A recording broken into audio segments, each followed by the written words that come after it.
Hey everyone, Dahlia here.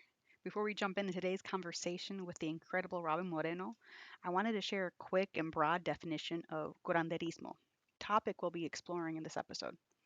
So, curanderismo is a traditional healing practice that blends indigenous, African, and Spanish influences rooted in Mexico and found throughout Central and South America, as well as the Caribbean. So, it's all about restoring balance in the mind, body, and spirit through herbs, prayer, energy, and intuition. And make sure to stick around until the end for a beautiful guided meditation that Robyn leads us through. Enjoy the episode.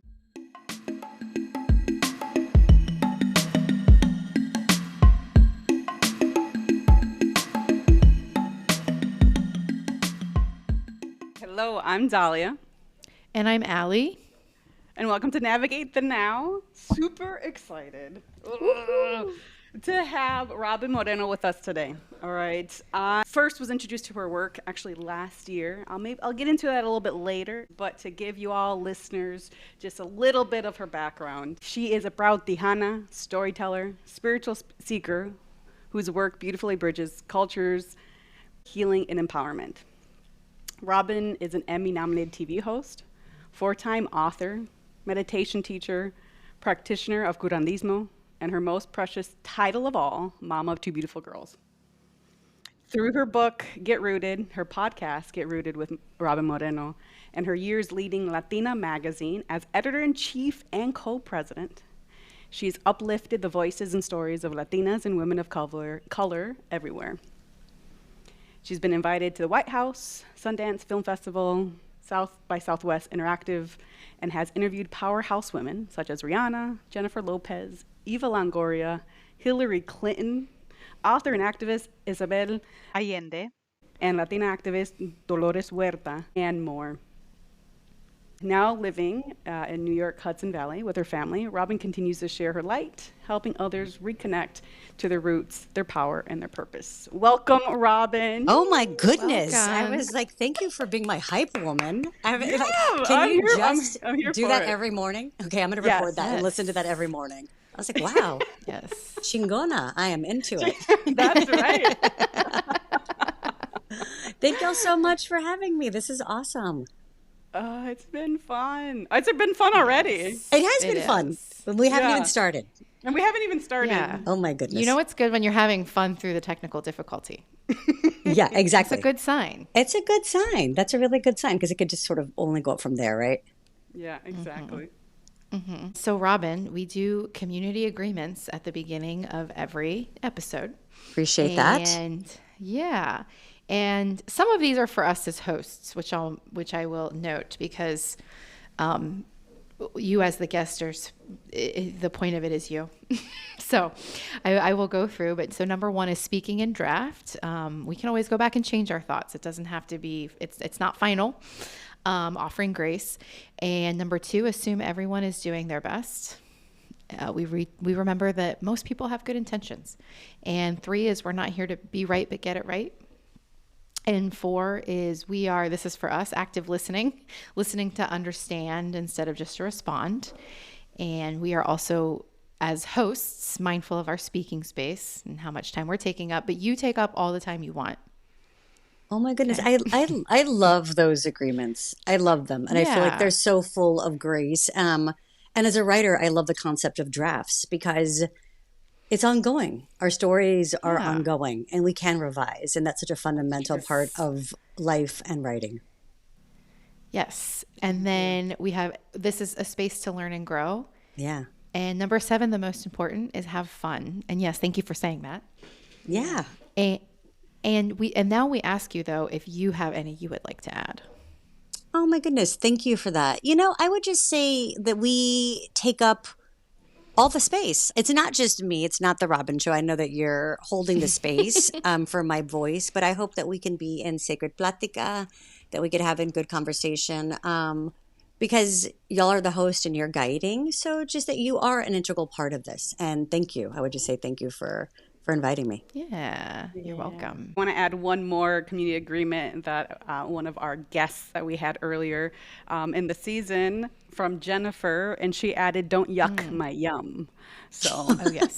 that's a solid one. That's a new to season Yeah. 2.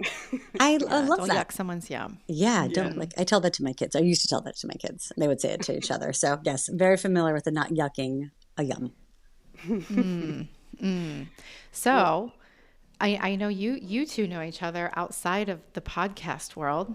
So Dahlia and Robyn, can you guys share how you met?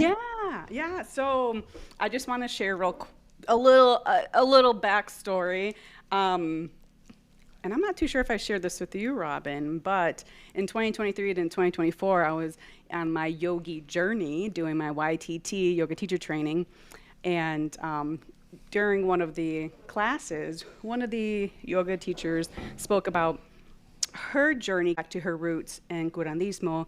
I believe she's like half Mexican. I want to say she's maybe half Irish. And after one of the talks that I had with her, I went up to her and I was like, that's really calling to me.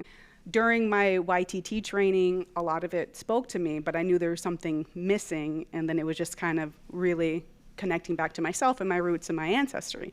So this beautiful yoga teacher, she said, start here. Start with Get Rooted by Robyn Moreno. So I listened to you. I listened to the audiobook, and you're the one speaking. So I felt like I knew you to have your voice in my ear for the whole book. And then after that, I did my little Google research, found this really awesome, it's like a Curanderismo like course through the University of New Mexico. So I signed up for that same time. And then as I'm taking that course, guess who holds a class? Who is it? Robyn Moreno was Oh there. my gosh. And I was like, what? That's wild. I just listened to her book. Now she's here. And through that class, I heard that you like still living in New York and that you host this retreat. So then I went to your retreat last August. Get Rooted retreat, Which was awesome.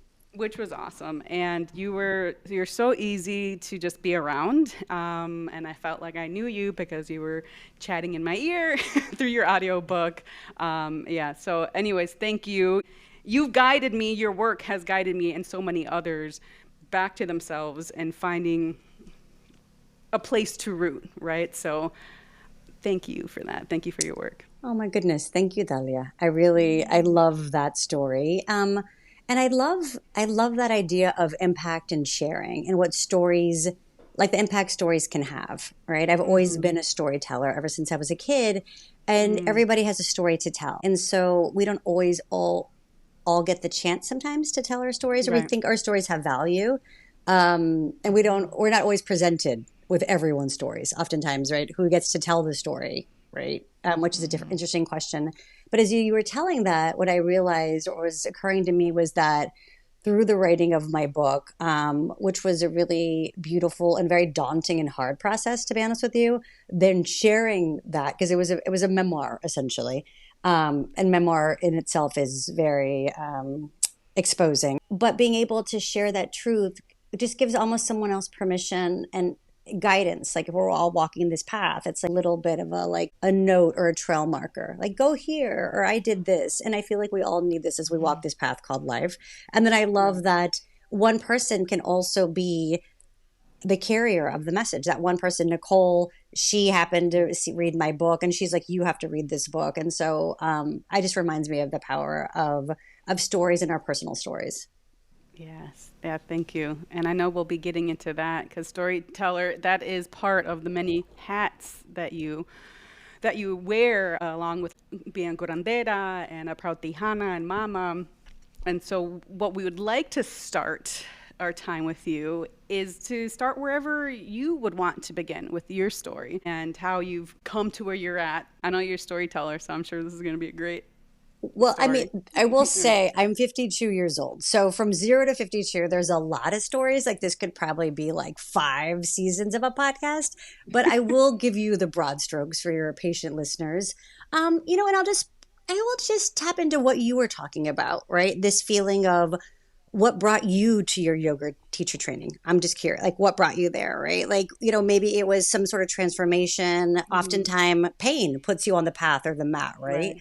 And then once you're there, you often, when you take that space of being sort of broken open, you it's sometimes you can't see the future, so you look towards the past and you try to understand yourself. And so basically that's a process that I went through. And going back to my past, I could just give you the broad strokes in the sense that I grew up in San Antonio, Texas. We are a Mexican American. We're actually a mixed race family, but we grew up predominantly with the culture of like Chicano, South Texas, Mexican American culture, which was really great. It was really awesome. It was really, I grew up in San Antonio where we had a Hispanic mayor in the 80s and we were Latino dominant. So it was really interesting. It was a really interesting way to grow up because I don't know that the rest of the world was like that, but it was like in this very big pocket of Latinos. We were only 2 hours from Mexico, where we had a very distinct sort of Chicano culture. So we would, eat burgers and my dad would barbecue. And at the same time, we would have like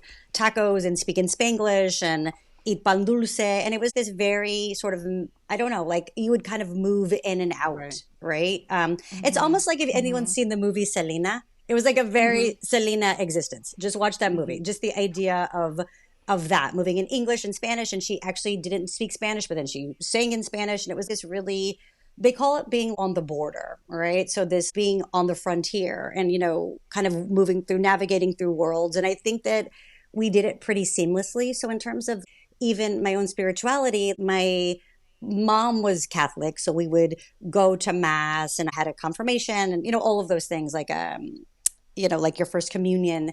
And at the same time, we understood there was another rich tradition called Curanderismo. I don't think we called it that. I don't know if we called it anything, to be honest with you. I don't think you called it anything. You just did it. So like my mom would, if something happened, like say it had a physical ailment, she would go to the doctor and then she would also visit the curandero, curandera, so that they could use herbs or they could pray over her leg. But this also made sense, right? And so we would pull out the egg. And this was just sort of the way that you navigated health systems. It's like you had the outward health system and then you had what you did. And I don't think necessarily anybody even talked about it. It just sort of the way that it was. It was interesting. It really wasn't until I got older that I think I thought that maybe it was weird or different.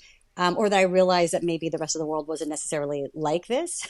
And I think as I got older, I then had that retroculturation where I got to college. I went to Austin. I went to University of Texas in Austin. Even though it's only 90 minutes from San Antonio to Austin, it's actually very different. It's a really big 90-minute change where a lot of my friends and I were like, oh, okay, this is Anglo-dominant now, right? Even though there's a huge Latino population, it just felt different. I was like, oh, this is what the rest of the country feels like. So interesting. Okay.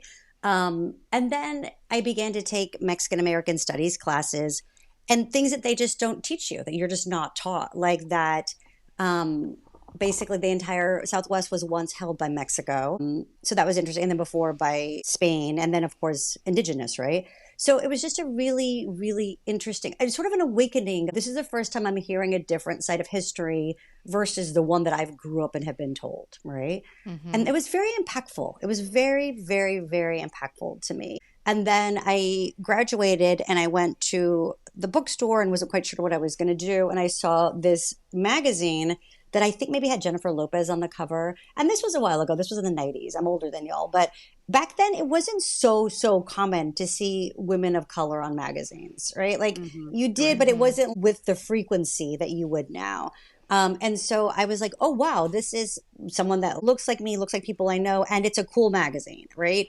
And so it was this blend of culture and fashion that I loved, because a lot of times you had to compartmentalize those. And I was like, wow, this is where I want to work. And so my sister had just moved to New York City. I moved to New York City and I ended up getting a job at this place called Latina magazine. And it was interesting because it was like by Latinas, for Latinas. And the idea was really, you can't be what you can't see. And so, if you see Sonia Sotomayor, then maybe you too think that you could be a Supreme Court justice, right? Or if you see Catherine Cortez Masto, you think you could be like a U.S. senator, right? Or AOC or someone. So the idea of visibility and who gets to come into certain rooms and who doesn't. And so I worked in magazines for a long time, in communications for a long time. And then I did TV and I did books, and everything was more or less hunky-dory-esque. But there was, that said, what I'm not telling you is I'm giving you like the one sort of curated version. And then, of course, the other version that I kept to myself was that through this entire through line, right, from San Antonio to New York, was also complex and Mm-hmm. with complex histories. And my dad died of terminal cancer when I was 13, and how Wow. that really impacted our family, and just these a lot of pain that we didn't address because I didn't have the language or even like the cost. I don't know that we just didn't go to therapy or anything. And so I think things came to a head. Maybe they always had been coming to a head, but I just didn't have the language. And so you talking about doing yoga teacher training, I remember specifically probably when I was in my mid 30s going through a really bad breakup. And it wasn't just the breakup, it was like that loss somehow opened the scab for like layers of loss and grief. Um, Mm. and I really began to decide what is going on here. Because I think before I would just drink my way through it, or I would just hustle my way through it, or I would, whatever our coping mechanisms are, which for me, it Mm-hmm. was drinking and also ambition. So I would just do one of those things, which I would either just drink alcohol or I would just stay really busy and try to do something and achieve Yeah. something and stay distracted. And I think that the amount of pain that I was in almost doubled me over on a yoga mat, where I was like, I need to contend with some of this. And so I would say that put me on a path. Um, and I just began to question certain things. I think I slowed down a bit. Um, and it was very profound, and it was really profound for me. And then I got married, had children, and that was incredibly profound, because then I had even more incentive to try to understand these coping mechanisms that were no longer working for me anymore, like how over drinking and overworking or they served me really well for a really long time, and I needed probably every day that I did those things. They began to actually keep me from the things that were most important for me. They turned against me almost. And it culminated ironically back at Latina magazine where I started. I had actually left that first job like decades and then come back. A friend had worked there and asked me to help with his newest iteration as they moved into digital and things like that.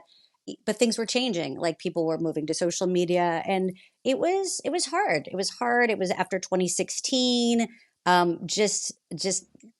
Just the racial trauma, I think, that Latinos that were happening ever since like the election of 2016. It was really beautiful, but really hard.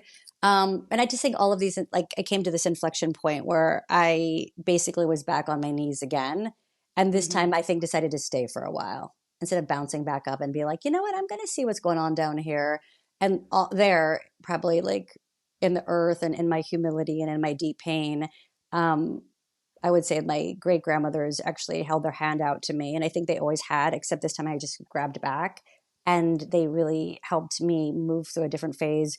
Ironically, where I started with this medicine of that I'd grown up with called Curanderismo, that I had sort of forgotten, discarded, underestimated, made fun of even, It's like that Shiro's journey where you end up really back where you started. Yeah, and I definitely can agree with you because I was talking to my mom when I was going through, still through still on the journey, right? And I was talking to her about curanderismo, because my mom's Mexican, and she shared with me, she's like, "Oh, I don't know too much about that particular word, but I know that your grandma, my mom, was the person in the neighborhood that people would come to and like seek healing from." So it is interesting that now to kind of like put words to it and see like this is part of my healing process too. You mentioned that you can't be what you can't see, and then there's something else that I read from your website is that nor can you change what you don't acknowledge. Um, Mm. how has that kind of shaped your work as a writer, as an editor, and as like a media leader? I think it's about truth telling, because I would say even the way I started, right? Like I gave sort of like the initial curated version, which is we give an edited version. And that's appropriate, right? Like you don't need to overshare all the time with everybody. You know what I mean? Right. Like there's a level of editing and truncating, right? Synopsis that we give to people. But I think that I think for me, I really leaned hard into that you can't be what you can't see, really wanting to uplift people and but not really always telling the truth. And when I got to know people, interview people, what happened is I was always interested in like the hard parts of their stories. And what we would often show was like the shiniest part of their stories. Like when you win awards or you publish books or, you know, you have these sort of like culmination points, like these, right? Yeah. Like, you know, and those are great. But what happens in between that is a lot of hard shit. And so excuse my mouth, but I just got so interested in what happens in your low points, right? Because I think what was happening to me, and it was like, oh, okay, that's why does she want to know that? It was because there was so much that I wasn't telling about myself. And I think that as women of color, I think as women, we compartmentalize, we fragment, we had to code switch. I mean, a lot of it's survival strategy, right? But it's also, it's harmful. It sucks. It's like you leave certain things. I always had to leave my spirituality at the door. I always had to, you know, move towards whoever was in the room, the dominant culture that was in the room. And it's weird. It's like you learn it, and I learned it a little too well, to be honest with you. And I was like this, I don't know, I think I got to this point where I leaned into that other part where it was like, you know what, you can't change what you don't acknowledge. And if we are sitting here talking about substance use disorder or addiction or houselessness or mental health issues, I don't even anything like what happens when you don't get on with your parents or your siblings, like you know what, right? Family dynamics, like you couldn't talk about cultures and success stories without telling how you got there. And I just began to see that is that I began to understand that all the things that I thought I was so cleverly hiding from people, I probably wasn't. And if I really wanted to change anything, I had to move outward to inward, and that I actually had to tell my own story and address it and address what was going on with me before I could go anymore. I couldn't go one more day. Connected with your book a lot, especially because where I was at in my journey, a lot of complexity. I definitely hear you about kind of suppressing things and using thinking and being an overachiever to just like move forward. What I want to maybe even take it a step back for our listeners who may not know what curanderismo is, can you give an explanation? What does it mean to you? Yeah, and I appreciate the framing of that because as we had said before, right? Like your mom and probably my mom or my grandma, I don't think they would recognize the word curanderismo. I'm pretty sure, I bet you like a sociologist or a professor coined that, right?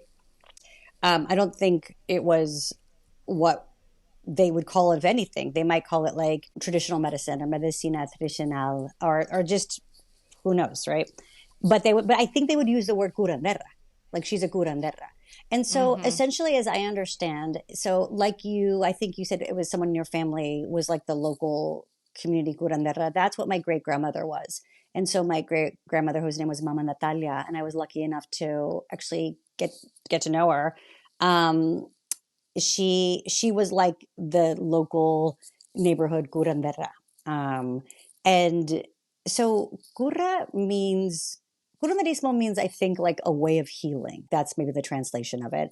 And so as I understand it is like a wisdom healing tradition. I think it's like post what they would call conquest. So I think it's like this blend of indigenous, but also then like influence of like colonial Spanish and all that comes through there, right? So like Arabic and Jewish, I even think, with a blend of West African. So if you could think of all the people that came to the Americas and through Mexico, and really this idea that they needed to heal that great wound, that great what they would call susto of colonization, right? And so it's this wisdom tradition that is earth-based, that uses herbs and like body work and crystals and prayer and temazcal to really address not only the body and not only mental health, but also your spirit. And that's where it's distinct, right? Is that that we understand that there's a soul, and so, and that you can have a soul loss. And so something can happen to you, like a car wreck, or my father died, and what we need, whatever we need to heal from that, whether it's a physical aspect or like, a psychological aspect, there's also a soul aspect. And so we believe that the soul can freeze or fly away. And that is what we call a susto, which means sort of a fright. And so when I began to understand that, when I at midlife realized that I was flailing, and that something needed to be different, I began to get these invitations from this wisdom tradition. So I began, like, my cousin was studying, people were studying, and inviting me back to understand, have a new perspective on curanderismo. But so for me, that's what it means. It's the medicine that was used by my grandmothers to heal the totality of who we are, right? To heal our physical body, to heal our mental space, but also to heal our soul. And that really, really spoke to me. That really, especially this concept of susto and soul loss. And I was like, I'm already into my 40s, and I've always felt that something was sort of missing with me. And I could never really fill it with achievement or drinking, or even, I don't know, being a vegan, or like, even like, I don't know, meditation, yoga. And those all helped, definitely. But there was something very distinct about hearing the word susto and all of these things that made sense to me, that I felt already a sense of coming home and like, yes, this is what I have. I need to try to retrieve my own soul. Mm-hmm. Well, it's kind of like you're integrating where you came from as well. So there's like that aspect of wholeness or completeness, which I feel like is an aspect of love. I was saying this, a part of love is like a sense of completeness. And I feel like that's tied together. No, absolutely. So two things, Allie. Like, one thing is, I think there was a part of me that had turned away because of society, right? Society gives us signs and messages that our own wisdom traditions, our own ways, we want to assimilate, fit in, right? So there was an external message that this, was brujeria, or this didn't make sense, or whatever. And so this idea of, no, this not only has validity, but this has deep meaning and resonance for me. There was a bringing back, I always have this image of the things that my grandparents, my grandparents, my ancestors, my parents, me, that we give away in order to fit in, right? Mm-hmm. And that, maybe, and I asked in the book, like, have we given away too much? Like, have we given away too much? And so this gentle, I used to call it reclaiming, right? And I love that word, reclaim. It's an active word. It means like to take back. So this taking back, and I love that. So this taking back of this medicine that I had moved away from. But I also heard this beautiful indigenous, I think she was a Cherokee seed keeper. She had this concept of rewatering when she was talking about ancestral practices. And I was like, oh, I really like that, because I felt that, some things cannot be taken away from you. They might lie dormant, right? You might forget about them, but it's in there. It's untakeawayable. And so what I was really doing is I was tending to those parts of myself. I was tending and rewatering and nourishing these aspects of my spiritual life and my own soul. And in that way, yes, through love and care, I was healing myself. The second thing I would say, Allie, is the word cura, from curandera, can translate into heal. And I was always I don't call myself a curandera. I call myself a practitioner of curanderismo, because that's a title, I think, for me, that's bestowed on someone. It's quite a big title. But there's another definition of cura, which means to care for. And that to me speaks like that love component. Like when I work with people, when I'm holding circle, I work with love. What I'm really doing is I'm really opening my heart and being fully present to someone with love. And that is the cure. And that can be the cure. That can be the way. And so I really appreciate you talking about love. That also makes me think about the guests that we've had on this podcast so far. A thread through all of them really has been love. Obviously, it's hard, especially during these times, and it gets really difficult to deal with folks who have different political views than you.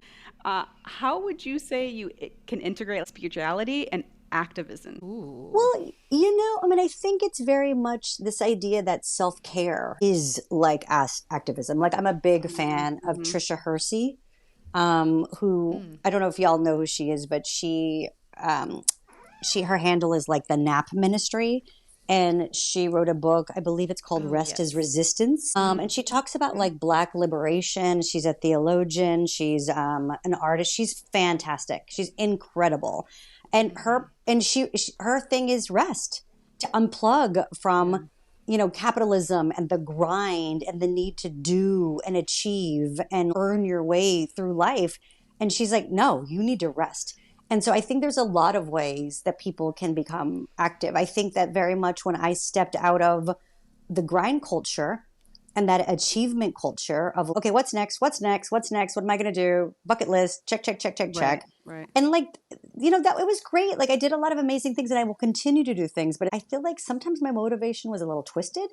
It's all right. But I mean, just if we're going to be honest, and so it's like, why do you want to do that? What's my why? Why? What's really motivating you to do that? And so I think that stepping away from that and really asking myself these hard questions, like, what do you want to do with your one wild and precious life? You know what I mean? You have children that you love. You're in a beautiful partnership with your husband. Like, where do you want to spend your time? And where do you not want to spend your time?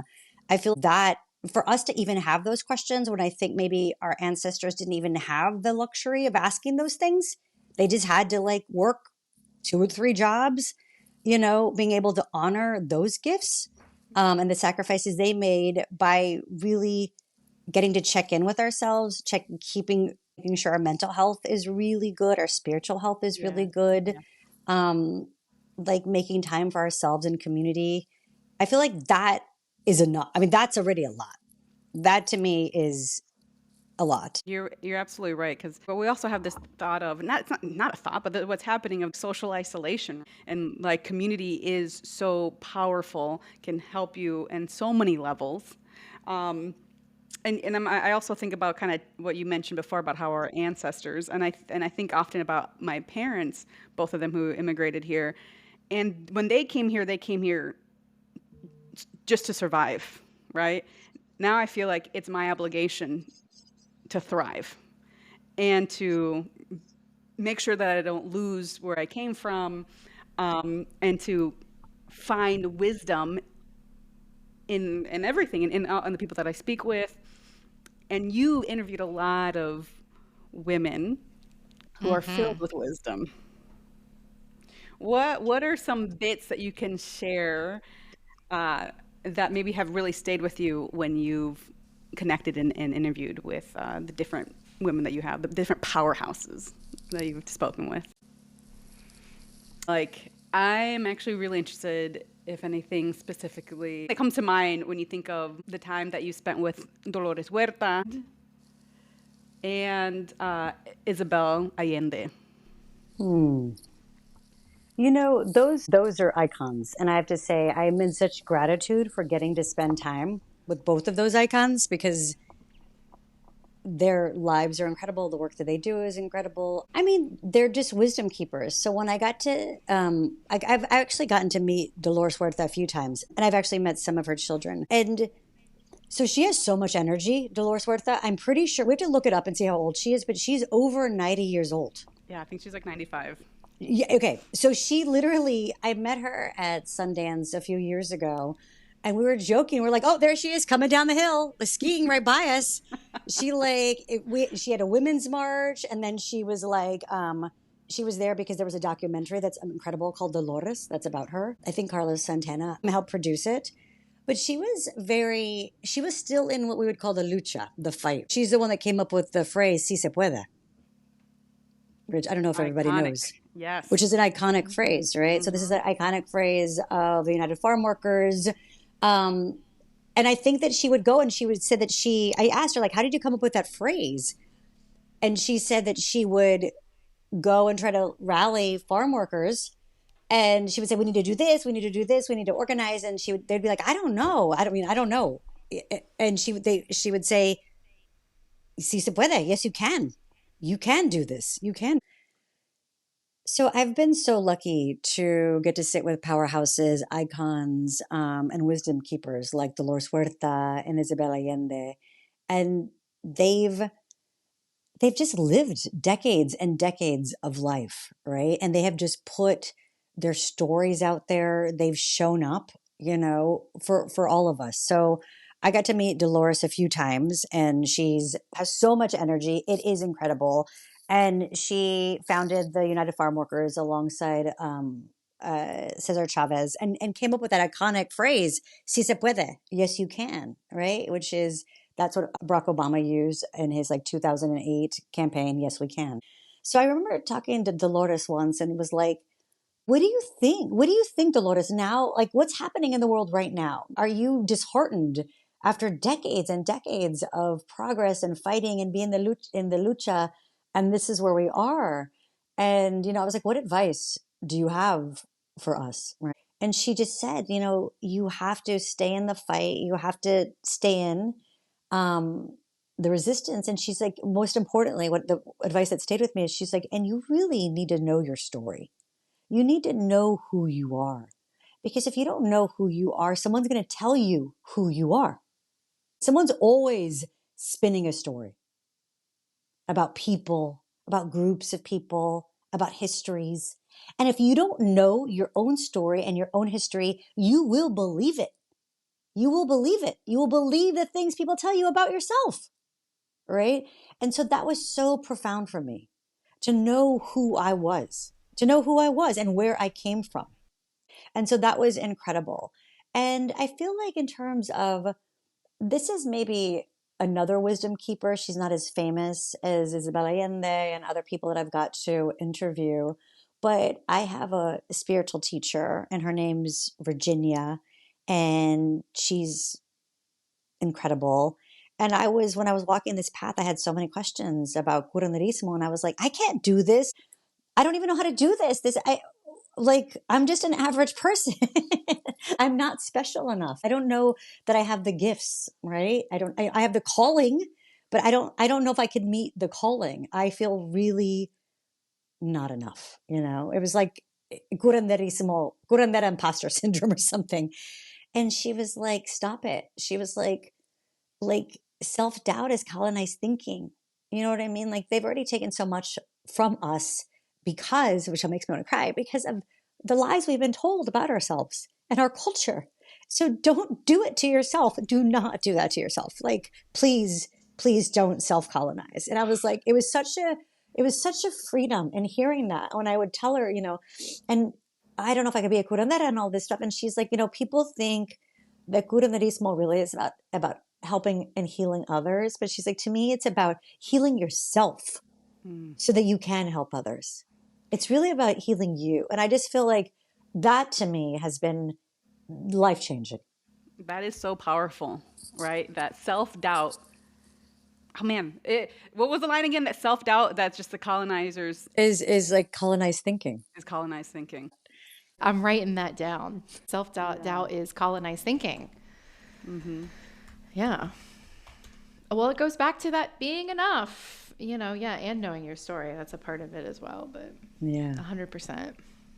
Yeah, I love that. I love that we got to hear the words of Dolores Huerta. Like, holy shit. For context, because I teach Spanish, I've taught about Dolores for a long time. So when I read that you've interviewed her, I obviously thought that was just the coolest thing ever. And she has been around, right? She has been through it all. I was like, I really am curious what she has to say, because she was next to Bobby Kennedy when he got shot. Yes. She's really experienced a gamut of wow. I know. Isn't that incredible? Events. Yeah. And it's also like honoring our legends while we have them. Mm-hmm. Absolutely.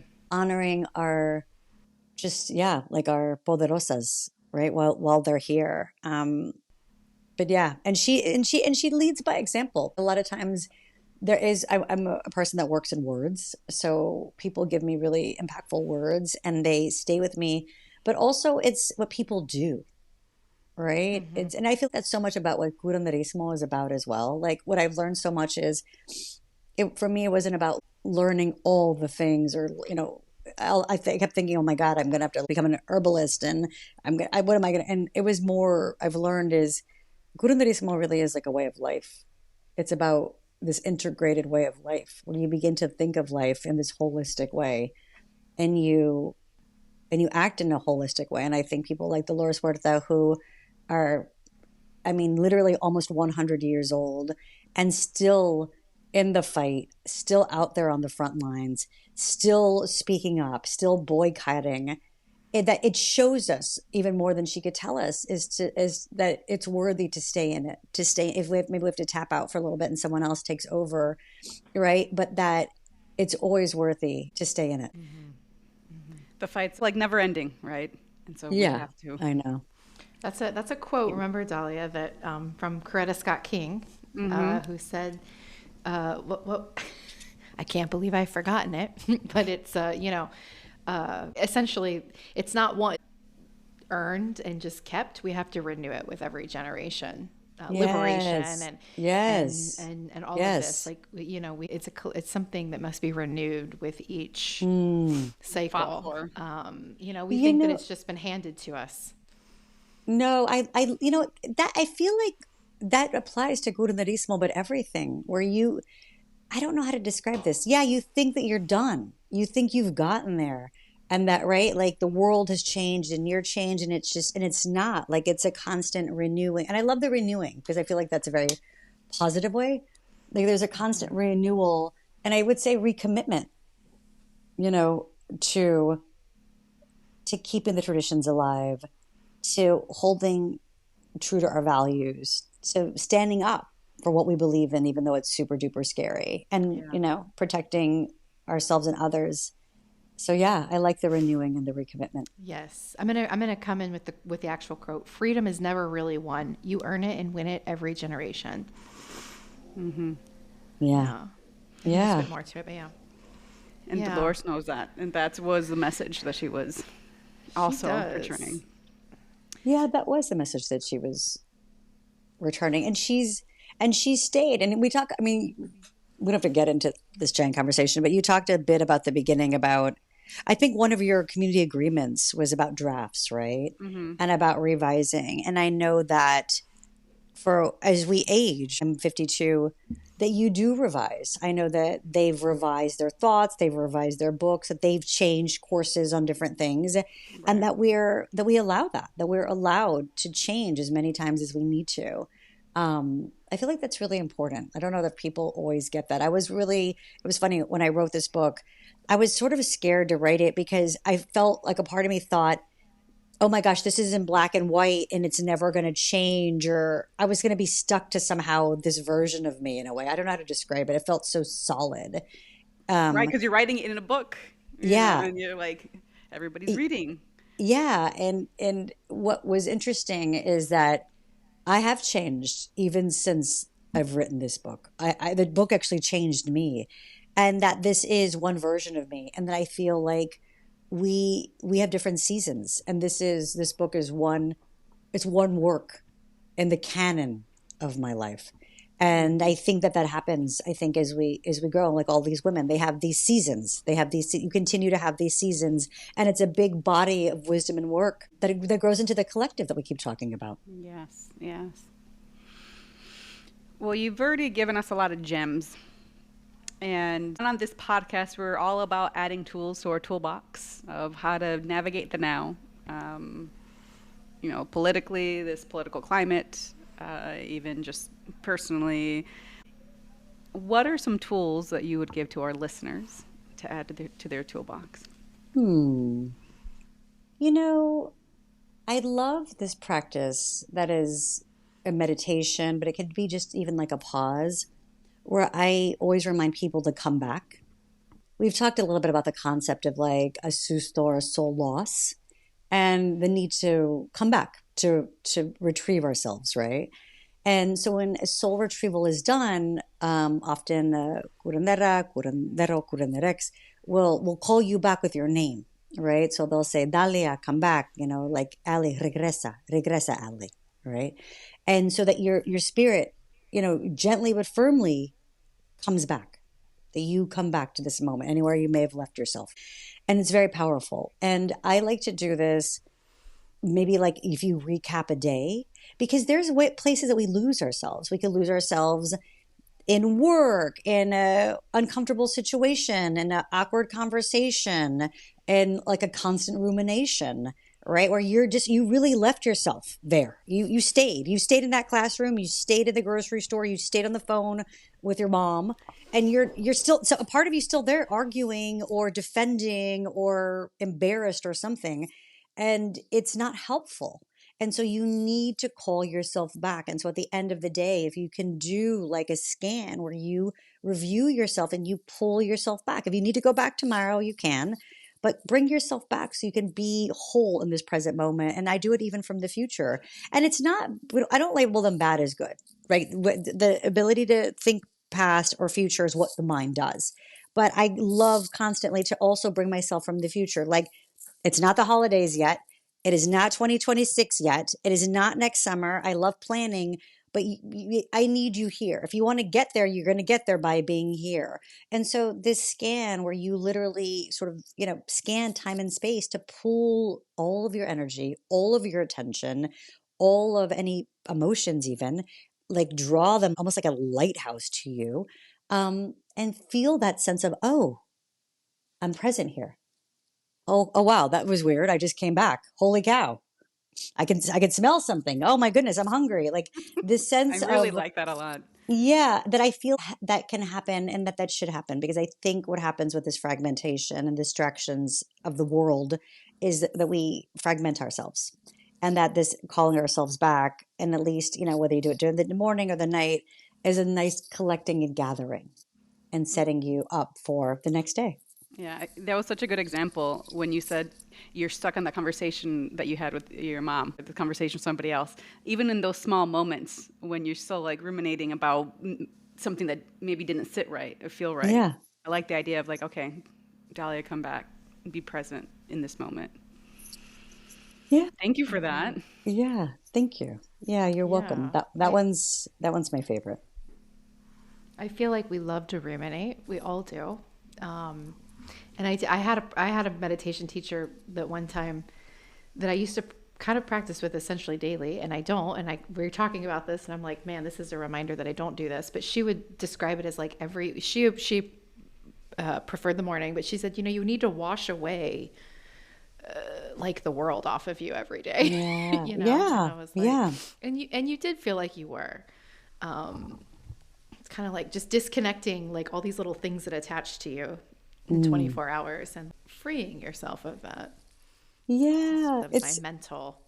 I love that. And it's also the limpia, like the limpia practice within Curanderismo is very fundamental, and people can practice self limpia, self clearing or cleansing.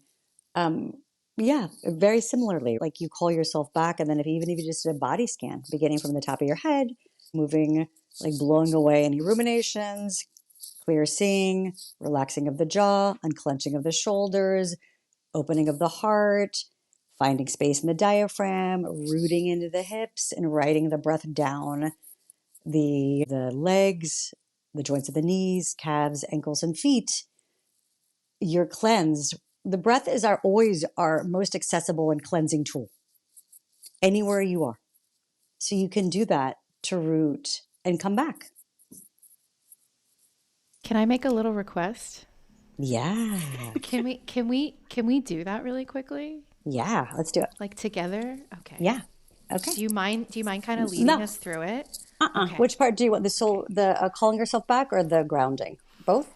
Just anything, like kind of just a little sample, maybe for listeners too, like what this might feel Sure. like when we do it. Something, something easy, fast, isn't it? Yeah. No, I love it. Okay, cool. So I appreciate will you. just, not a problem. Wherever you are, I invite you to soften your gaze or close the eyes if that's comfortable for you. And collectively, we'll take a big inhale And a nice exhale. And we are already inviting in space and clarity and cleansing through that breath. And so we'll continue that even flow of inhalation and exhalation. And when we do that, we can bring our attention to the top of our heads. We can imagine there that that breath is blowing. It could maybe be this idea of an open window, a gust of wind that's just clearing out any of the ruminations you have in your mind, any tensions, anxieties. They're just blown away. Just a shh. Just let them go. And we feel an ease in the brow, right? Like an untangling of knots. And then we bring our attention to our eyes and just dropping into that inner vision. We unclench the jaw, relax the tongue, so that when it's time to speak, we have good speech. And also that so we're not afraid to be quiet. We trust the silence. In that silence, we could broaden the listening. You can listen to my voice, but expand it out. That active listening. Do you listen to a bird? Maybe there's traffic outside. We observe and inhale and feel like we're just part of it, right? One of many. And that cleansing feeling moves down the throat and on the shoulders. We can inhale and exhale and feel like we're unburdening, right? Like we're taking off a backpack, letting go of what is not ours to carry.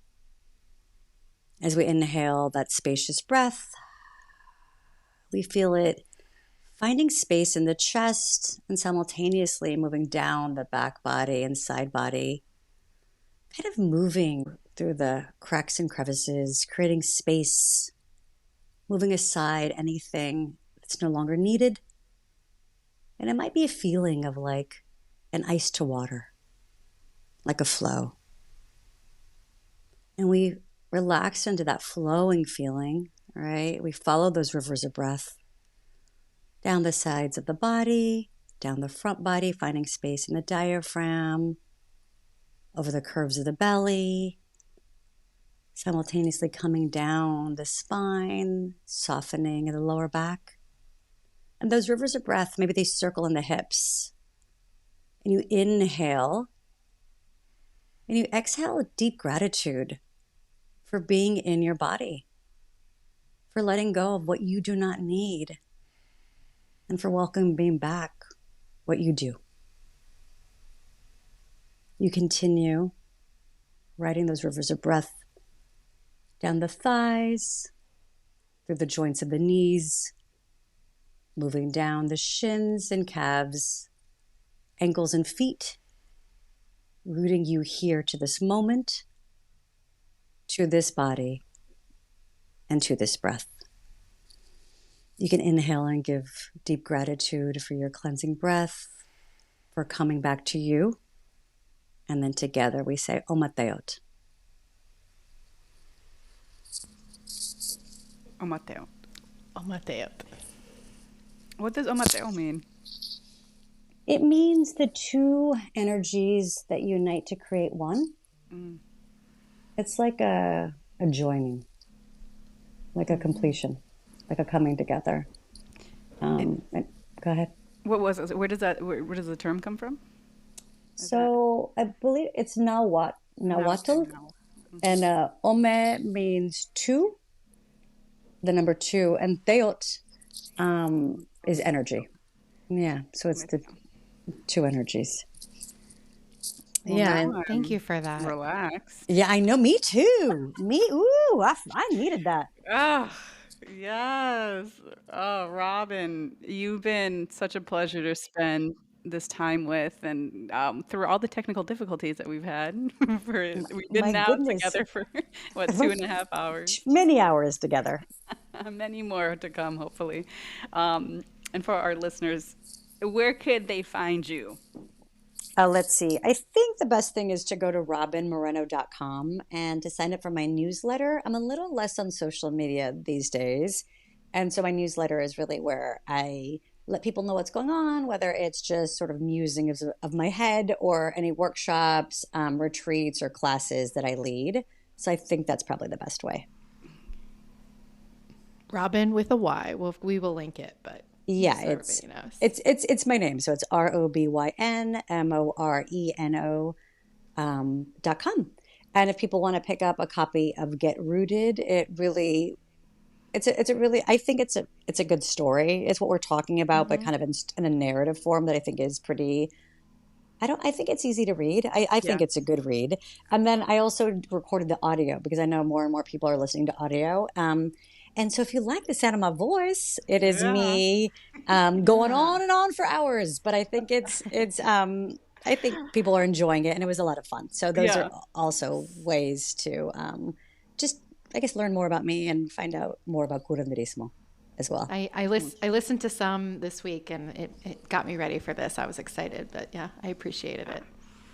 And I can say personal experience, great book, great retreat. I also have done a limpia with you, so that's also another service that you provide for anybody who's in the area, who will be in the area. And we'll link all the ways to connect with Robyn below. But anyways, thank you for your time and for your energy. Yes. Yes. Dalia and Ali, thank you so much for this plática. This was so generous of you, and it was a joy to be with y'all. So thank you so much. Likewise. Thank Thank you, you. Robyn. And if you made it all the way to the end, find us at Navigate the Now on Instagram. Thank you all. Take care.